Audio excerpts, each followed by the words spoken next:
I don't even know what she said, cause it's fun. It's fun. And she got it done. Like the way she forms. And she got it fun.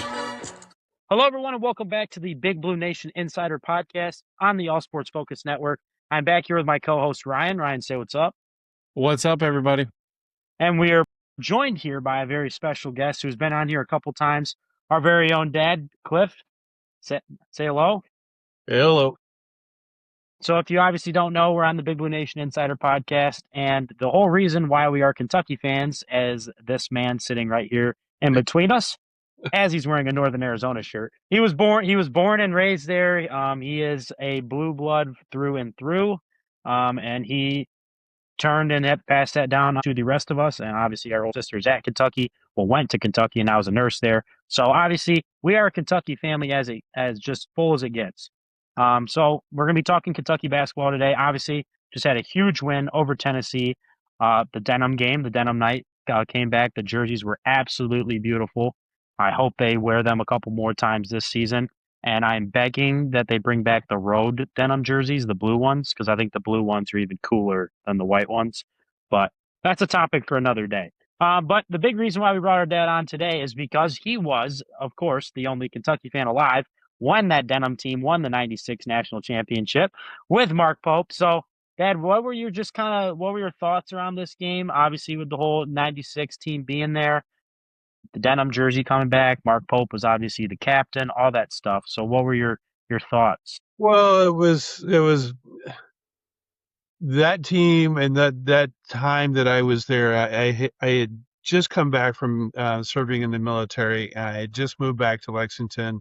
I had lost my father, who was the ultimate. I think I've told this story before. The ultimate Kentucky fan that kind of brought it into us. So it brought back a lot of memories. It was really enjoyable. That was a team full of heart, a team full of just guts. Not the greatest talents in the world, not the superstars, not the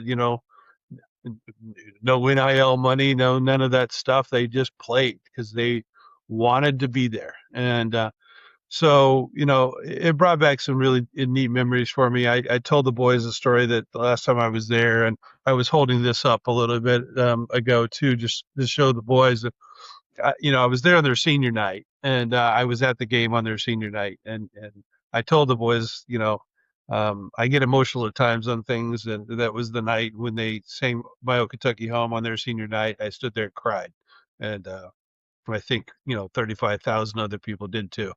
Just knowing that team and the what they gave to Kentucky. Yeah.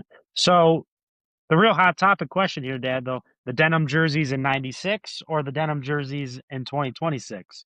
Which Well, one do you think is if you better? listen to Pope and you listen to all the stories, they didn't like those jerseys. The 96 team thought they were crap. They were just like, why are we wearing it? Nobody liked them. And so it was really kind of a funny story to hear Pope come back, here in this recent press conference saying, we didn't really like them. I didn't really notice them now because I wasn't sitting courtside. And they also weren't really like alternate jerseys at the time. Those were No, their they full-term weren't. Yeah, uniforms. they weren't. So, what I enjoyed more was seeing the shoes that came out, and I really liked those shoes because as soon as I saw them, I sent it to Andy. I go, "These are so you," And Leah's like, "Well, the line at the store and that pop-up store they had in Lexington," which she goes, "It was ridiculously long," But that's so. I don't mind the jerseys. I think they're really kind of cool. I'm with you. I like the away jersey version better, but anything you do to kind of make it special, I guess, make it different is a good thing, and I think that's all that is. It's something different and, kind of goes to the blue collar nature of Kentucky and, the bluegrass area. That's a bunch of blue collars.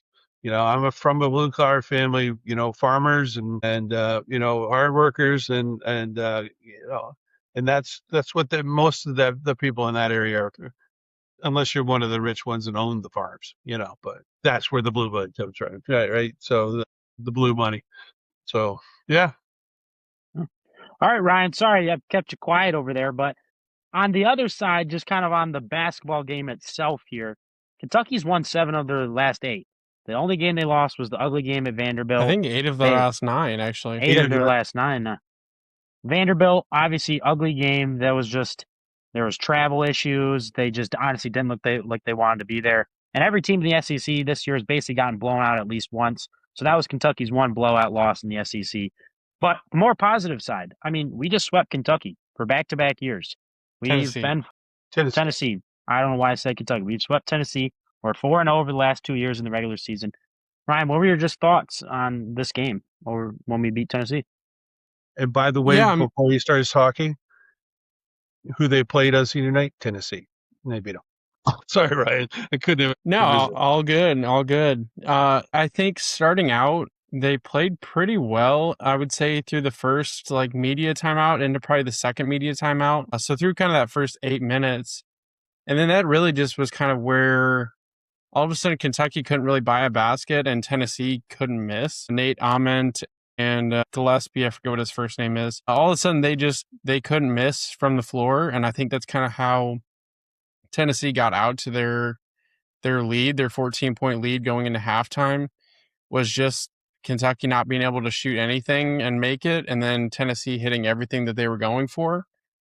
But what I think the bigger kind of tell from that game is the way that in both games, the defense and the rebounding and honestly the offense as a whole completely flipped on its head in the second half of both of these Tennessee games.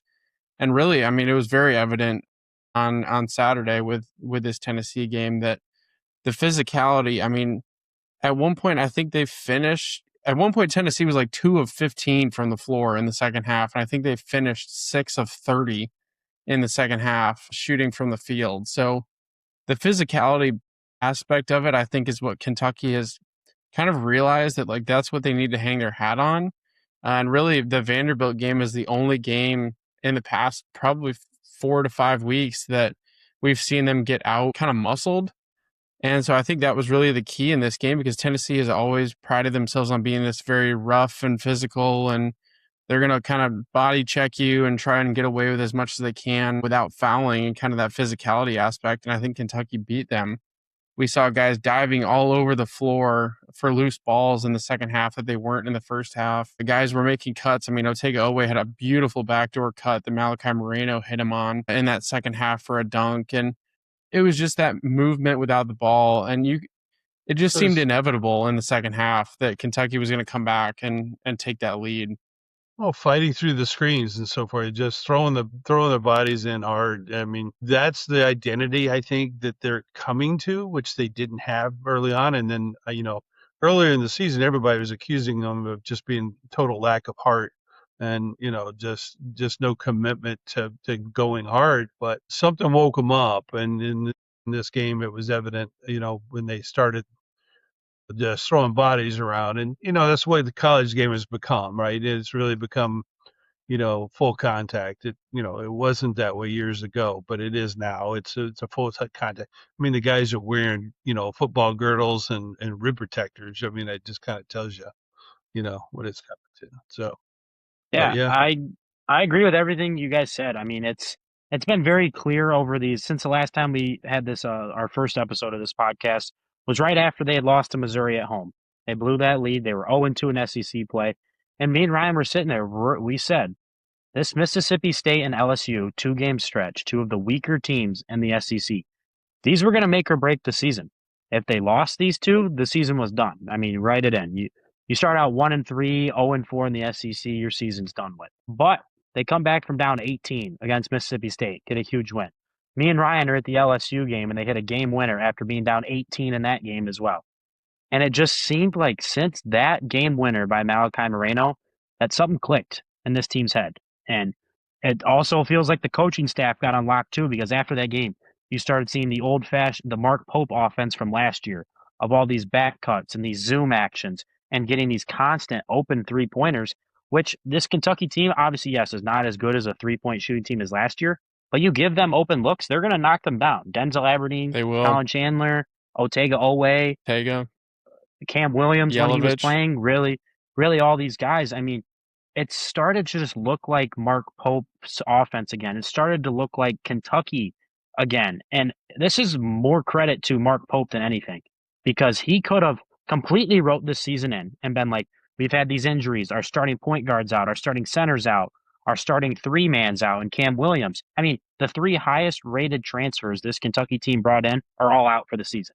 I mean, to say that, and this Kentucky team is still ranked in the top 25 now and playing here, that's a test to Mark Pope's coaching, as well as this team just waking up and being like, we need to play basketball.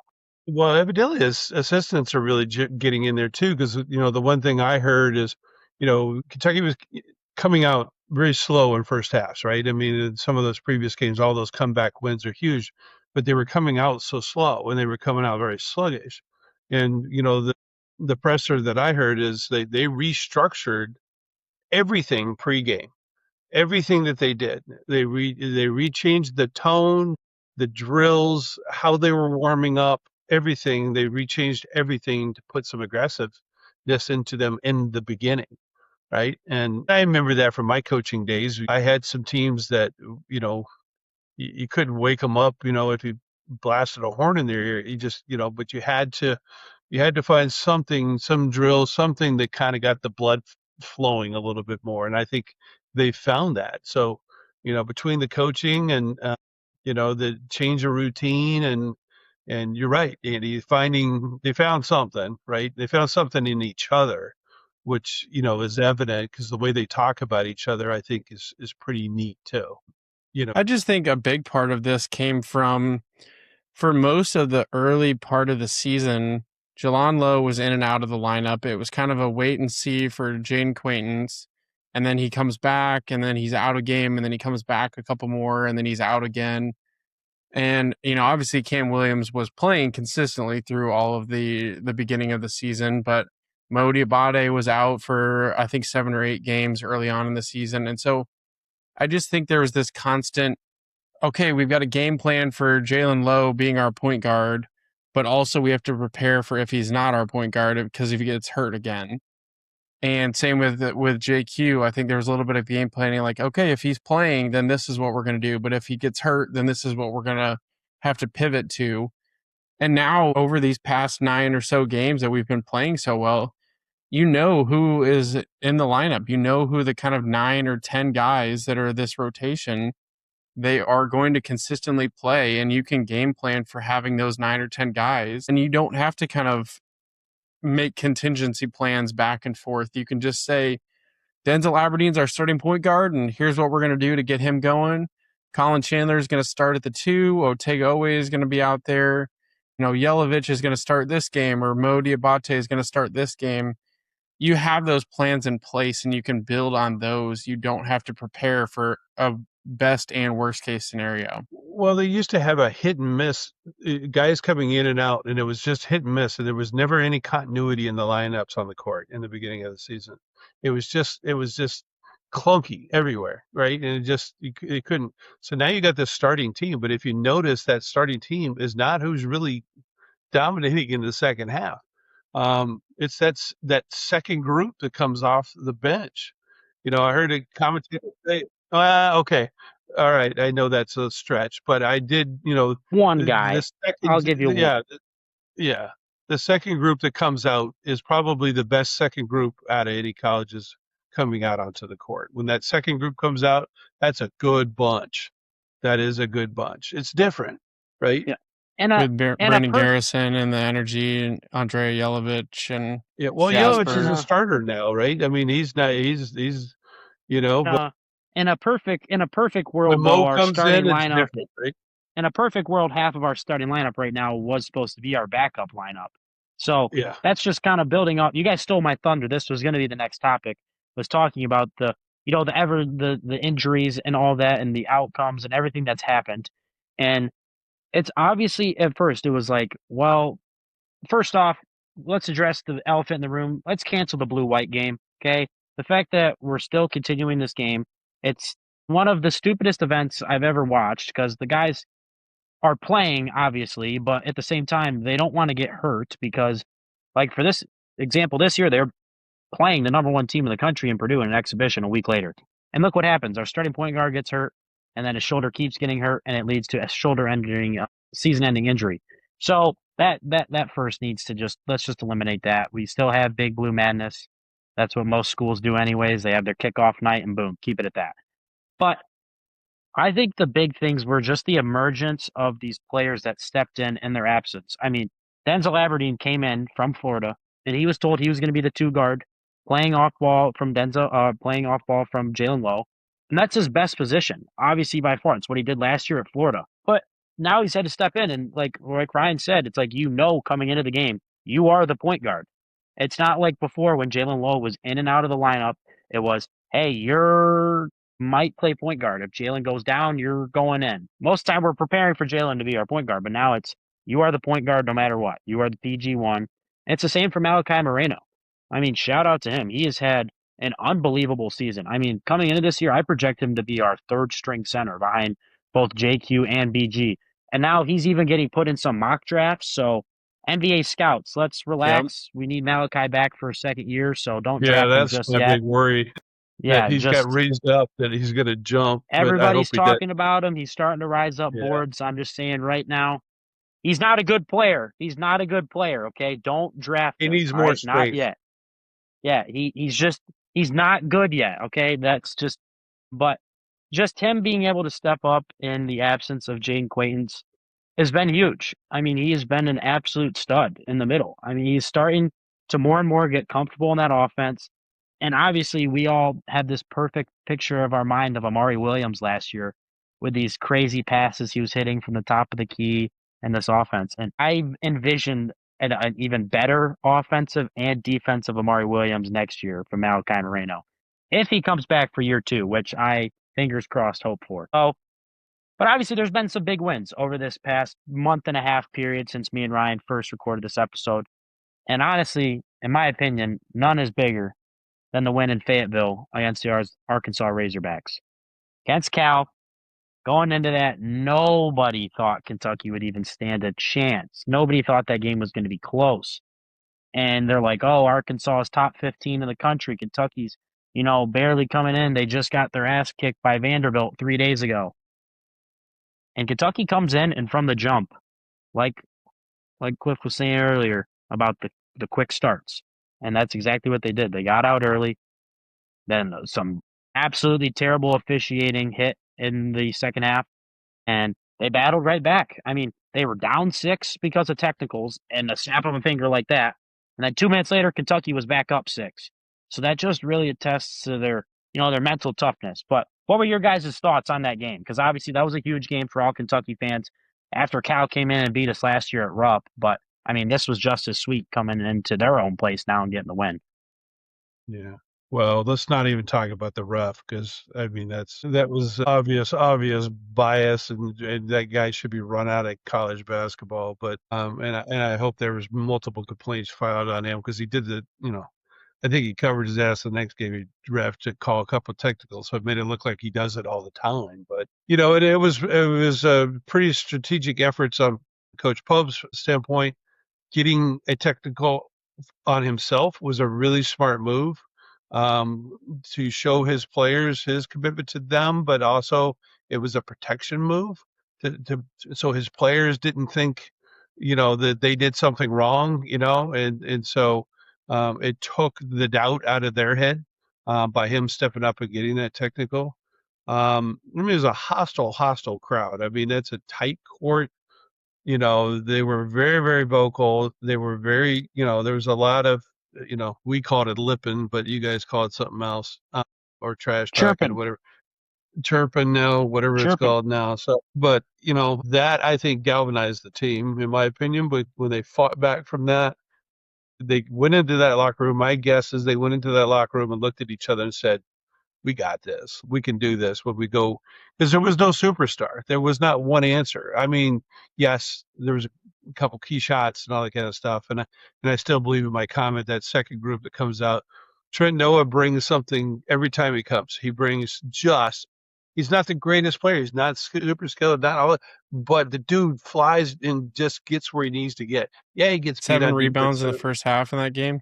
Yeah. Yeah. Ryan, you need to You put know, the picture of him shushing the Arkansas student section in I here. know that, You need to put that in. you know, man. evidently is so uncharacteristic of him. I mean, I don't know the guy personally, but evidently that's not who he is. But he just felt that it was necessary in that situation, and that's really good, you know. So I think he galvanized the team. I think they all realized that if we go together, you know, I sound like a coach here, but that's what I am. But it's I think they learned if they go together, they could do well. When they start getting to be individuals, uh, yeah, yeah, yeah, that's awesome. Yeah, yeah. So, anyways, that's how I felt, and I think it was a launch point from there. And hopefully they can keep it up. It's a pretty fever paced, and they're in the hard part of the SEC schedule. So it's I'd love to see them run it out, but I got to feel that there's one more bad loss coming here. Then they'll step it back up. I hope so, because you can only keep that energy up so long. Having this week off, the yeah, unpredictables, as I like that term. Yeah, as ESPN called them. The unpredictables and the cardiac cats. Yeah. It yeah. was yeah. So Ryan, what were your thoughts on that Arkansas game here?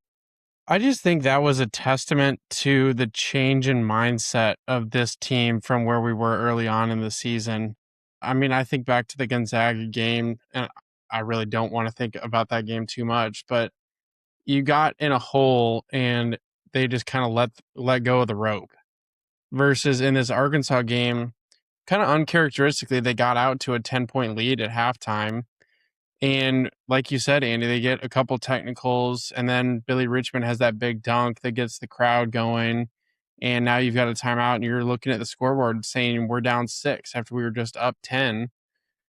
And I think the team and the version of this team that was early on in the season, that probably would have been it. Like they would have packed it in, and that game would have gotten away from them. They would have lost by 15 or 20. But I think it's a testament to the physicality and the overall mindset of this group now that they said, okay, bring it on. Let's go. And they hit some big shots. Ortega made some great moves in attacking the basket. Mo Diabate had a couple great offensive rebounds, including the one that he went up, skied up there, beat the Arkansas guy, who then tried to go up for the N1. And then the Arkansas guy throws the ball off his head and steps over him, gets a tech. We get 4 free throws, make them, and then Malachi gets fouled on the inbound after the tech. And just like that, the game completely flips, and now Kentucky's running the show the rest of the way.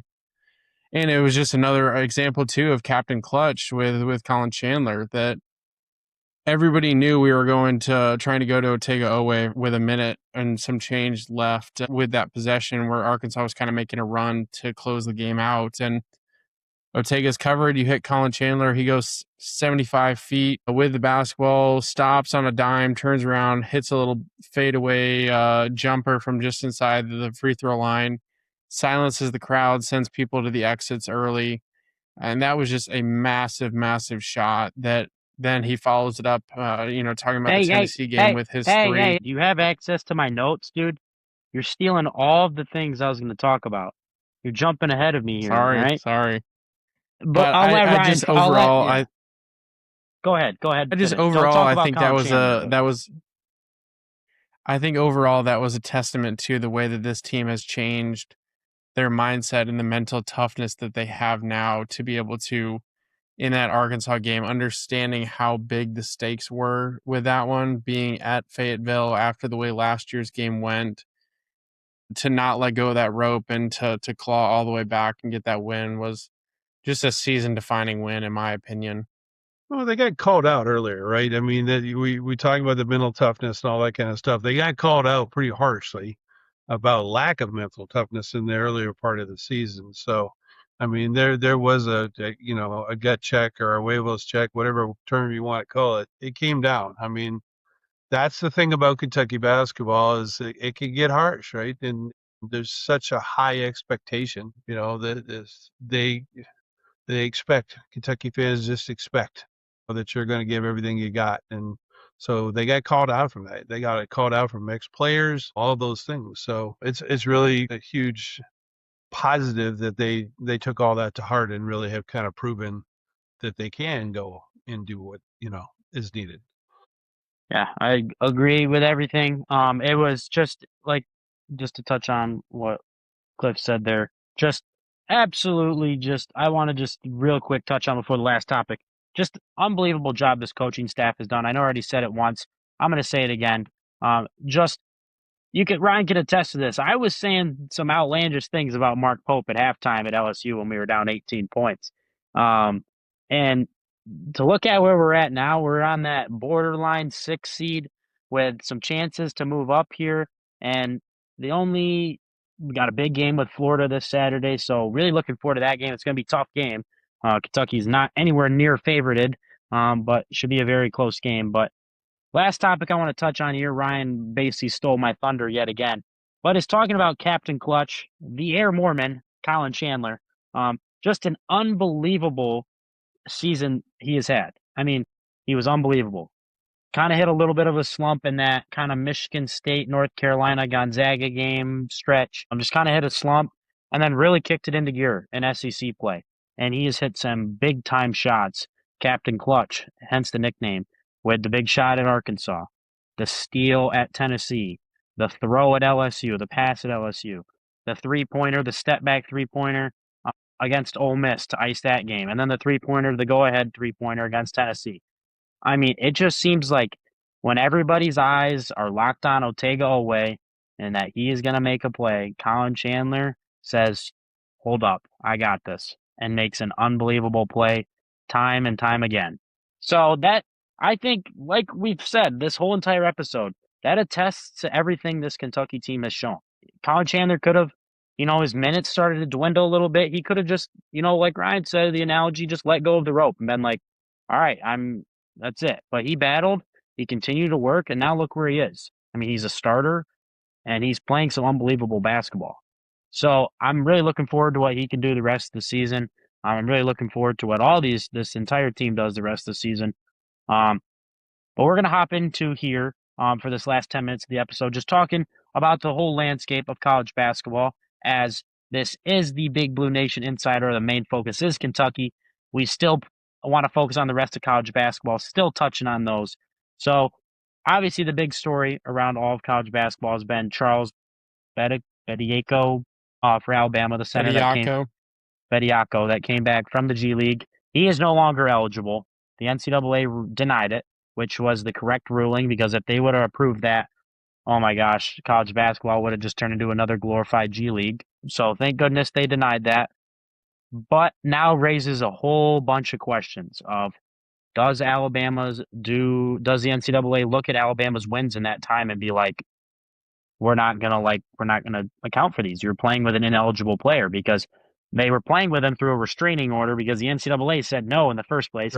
But they went around the corner and all this stuff.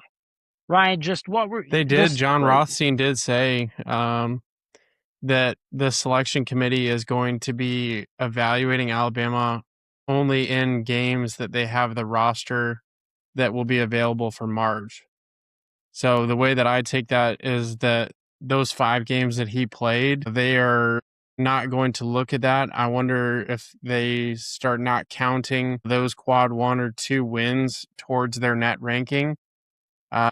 So it does seem like this is going to be something that is going to have a negative impact on Alabama, since they basically played with a player that is known they will not have for March Madness. But then look at it from the other angle.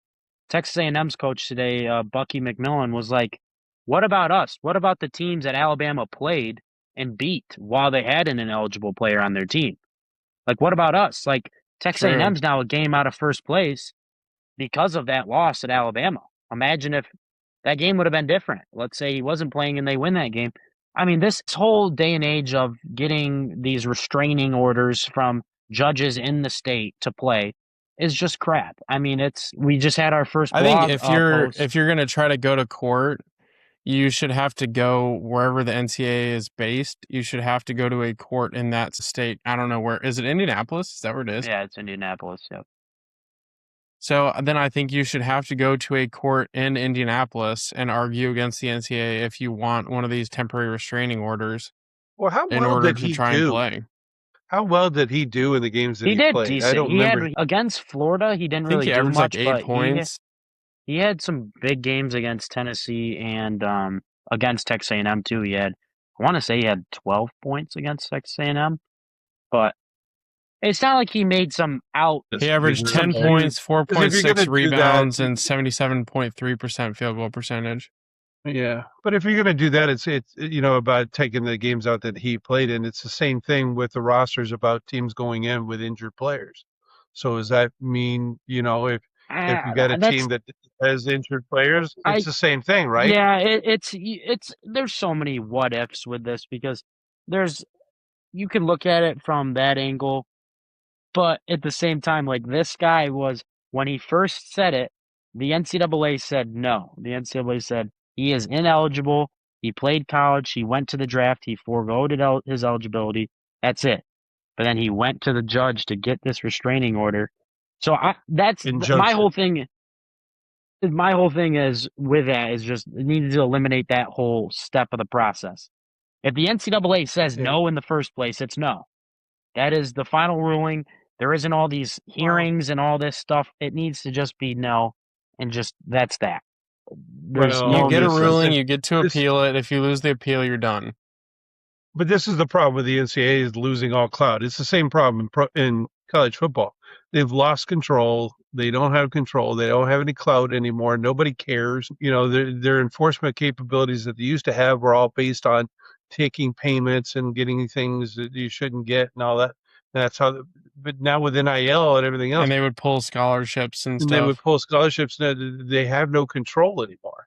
And so it is the Wild West, and it's going to be the Wild West. What I think they need to start doing is fining programs. Like Alabama should have to face a fine for playing an ineligible player who was denied an appeal by the NCAA.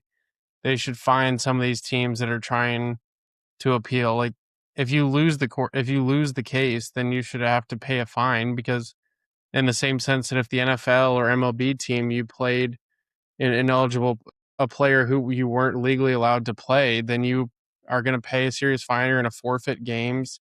Yeah. There's going to be a punishment to it. But look at last year. There was guys playing their 7th year of college basketball. And this year, there's the guys that are playing 6 years, have 6 years. That's G League. I mean, that's basically it's 4 years and then 2 years of G League, basically. So there's so many problems that they can't narrow it down to just the G League, this one player and this one issue, because there's too many of these other guys getting all these extra years to play. Right. And there was guys, the Tennessee kid that was petitioning for his 7th year. Thank goodness they turned him down. It's the I think the NCAA. other way we that you don't could want put to a focus. hurt on We don't people. want to focus. Yeah. We don't want to focus on this too much. We just had Yeah. our first blog post by Cliff posted on our website that we'll be launching in about a week and a half or so, I believe, is the launch date. 2 weeks. So yeah, there's a little op-ed on the topic because that's what it is. And but college basketball, there's still a lot of really good teams. You talk about the Arizona game. Arizona losing their first game, that was amazing to see. I didn't think Kansas had even had a chance.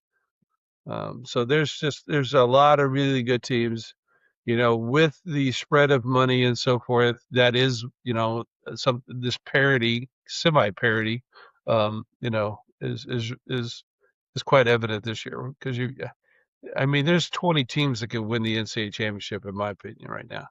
So you get on a hot run, You got Arizona, Michigan, Houston are really the core 3 favorites. Like these were the 3 teams that we could see winning the national championship. And everybody else was kind of like, they kind of threw the ideas of Duke and UConn in there, but both those teams lost in rivalry weekend this last weekend. So obviously that changed things a little bit, but not much. But I agree with, like you said there, that looking at this top 25 here, excluding maybe a couple teams, like I would not be shocked if any of those teams, like 5 to 25, are able to make a run. If they're able to make a run in March, that's what makes college basketball so great.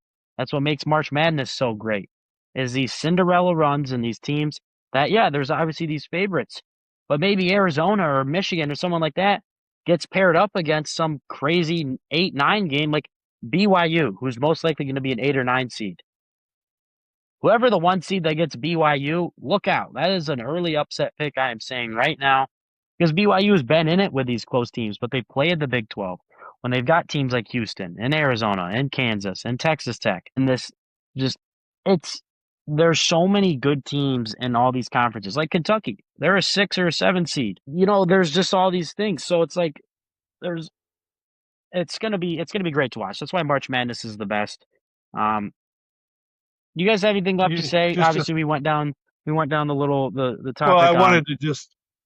Yeah, go ahead. I know we didn't want to talk about the NCAA too much, but do you understand that the NCAA makes like in the billions of dollars off the NCAA basketball tournament? That is their number one funding source. I don't know if it's 18 billion or even higher than that they make off the tournament itself. And that's why, it's exciting and it works. And then like with the parody that we're talking about, it's all really cool. But, I don't want it to be tainted by, many of these other factors. But yeah, I just wanted to bring that up because when I heard that stat and I heard that number, I was just flabbergasted that that's how they use and what they use to pay for a lot of other things is that one tournament. So, Ryan, you got anything left to say here? The other big game that happened this past Saturday was Duke, North Carolina, which was another very crazy game. Duke leading pretty significantly for most of that game. And similar to the Kentucky-Tennessee game, North Carolina just chipped away in the second half. And then what a freaking shot by Seth Trimble from the corner with a 3 to win it. It was crazy also that they ended up putting 0.4 seconds back on the clock after fans had stormed the court. So they had to clear everybody back off the court so that Duke could try a Hail Mary attempt. John Shire claimed that his assistants got punched in the face and was just making every excuse under the sun to not talk about the fact that he just lost that game. Can I just come up with a proposal here? Because I'm so sick of everybody complaining about court storming because it's actually really cool to watch. But just try your best to like hold the students like up for like a minute. Just be like, 1, let the refs check, make sure there's not any time left on the clock, and 2, let the opposing team just get off the court. Just that would eliminate all the issues. Let them get off the court. Boom, you can go. You can go celebrate with the team. And boom, that's it. That's all you need to do. I get that's hard. Yeah. But North Carolina got fined $500,000 for that situation for not controlling the court. Also, don't really understand why North Carolina. I loved that game. Well, anytime anybody, you know my feeling about Duke, right? So Blue bloods aren't supposed to rush the court though. If North Carolina's a blue blood, you don't rush the court no matter who you're playing. And they were ranked. It wasn't like they were like. It's not like they were 30-point underdogs and beat Duke. They were like 4.5-point underdogs. Like, but they just lost tonight. Well, us Kentuckians will just say we've been there before. We don't need to rush the court because we've won enough of these things. Mm-hmm. Yeah. So all right, so that's gonna do it for this week's episode. We really appreciate you guys tuning in. We thank Cliff for joining us here, talking a little 96 throwback, talking some Kentucky basketball. Obviously, he'll be sprinkling in here every once in a while, coming up over the next couple of Big Blue Nation Insider podcasts over the next 2 months or so as this season's still going on and into the off season.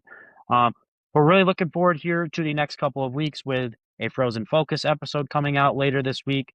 We'll be back with Swish Theory and a first edition of our mock draft next week on the All Sports Focus podcast. And then Big Blue Nation and Frozen Focus will be back the last week of February. That'll close out this month. And speaking of the end of this month, we will be launching our new website with our op-eds by our very own Cliff on here. We will have our merch with our brand new golf line, the Focus Golf Line, like we mentioned last week.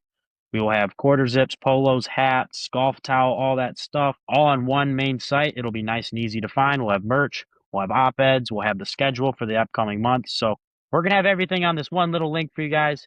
So we're really looking forward to launching that. February 25th is the date that will go live. So set your calendars now. You can use the code, Ryan, what is the code again for 10% off your first order? FG. There you go. FG10. We'll put that up on our Instagram and everything, but that's 10% off your first order. With that being said, we really appreciate you guys as always. The support has been ridiculous over these past 2 weeks. Our subscriber count is up substantially. We're pushing towards 500. And not saying anything specific, but we hit that number, you will see a lot of great changes come to this podcast. So if you want to see us be able to take that next step, subscribe if you haven't already, and share this so more people subscribe.